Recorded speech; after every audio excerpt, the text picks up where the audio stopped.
జై భారత్. ఈరోజు supreme court electoral bonds రద్దు చేస్తూ ఇచ్చిన విప్లవాత్మకమైన తీర్పును జై భారత్ నేషనల్ పార్టీ తరపున మేము ఆహ్వానిస్తున్నాం. ఇంతకుముందు ఎన్నికల సంస్కరణలో ప్రధానంగా మేము మాట్లాడిన సంస్కరణ ఈ విషయం. అందువల్ల ఈ ఎలక్టరల్ బాండ్స్ వల్ల కేవలం కొన్ని ప్రస్థాపిత పార్టీలకే కార్పొరేట్ల దగ్గర నుంచి ఫండ్స్ రావడం, వీటి వల్ల వారు బలోపేతమై మిగతా పార్టీలను అణగదొక్కడానికి చేస్తున్న ప్రయత్నాలకు ఒక అడ్డుగోడగా ఈరోజు ఇచ్చిన జడ్జిమెంట్ నిలుస్తుంది.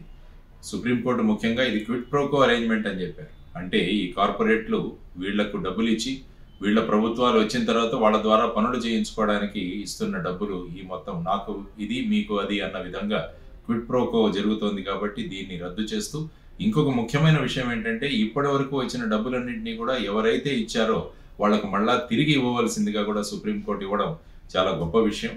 తర్వాత దీనికి విరుద్ధంగా కేంద్ర ప్రభుత్వం ఆర్డినెన్స్ కానీ ఏదైనా తీసుకొచ్చే ప్రయత్నం చేస్తే అది పూర్తిగా ఈ ఎన్నికల వ్యవస్థలను అది విధ్వంసం చేయడమే అన్నది నా అభిప్రాయం. అందువల్ల సుప్రీంకోర్టు ఇచ్చిన తీర్పును ఆహ్వానం చేస్తూ అన్ని పార్టీలు కూడా వాళ్ళ దగ్గరికి వచ్చిన డిపాజిట్స్ అన్ని కూడా ఎవరైతే డబ్బులు పెట్టుబడి పెట్టారో వాళ్లకు మళ్ళా తిరిగి ఇచ్చేస్తారని నేను కోరుకుంటున్నాను. ఇలాంటి సంస్కరణలు రావాలి అని జై భారత్ నేషనల్ పార్టీ కోరుకుంటూ ఉంటుంది.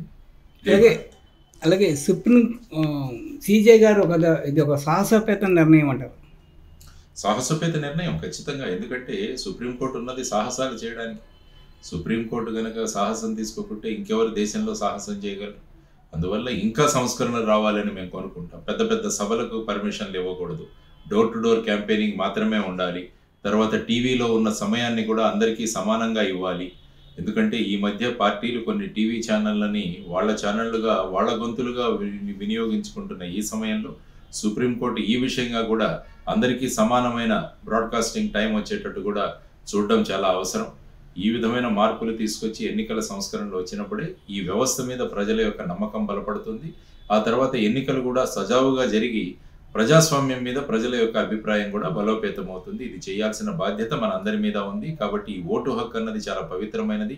అందువల్ల ఈ ఎన్నికల్లో ప్రతి ఒక్కరూ కూడా తమరి ఓటు హక్కును వినియోగించుకొని ప్రస్థాపిత రాజకీయ పార్టీలను పక్కన పెట్టి మన అభివృద్ధి కోసం ప్రజల యొక్క బాగోగుల కోసం పాటుపడే అభ్యర్థులను ఎన్నుకోవాలని జై భారత్ నేషనల్ పార్టీ తరఫున కోరుకుంటున్నాను. నమస్కారం. జై భారత్.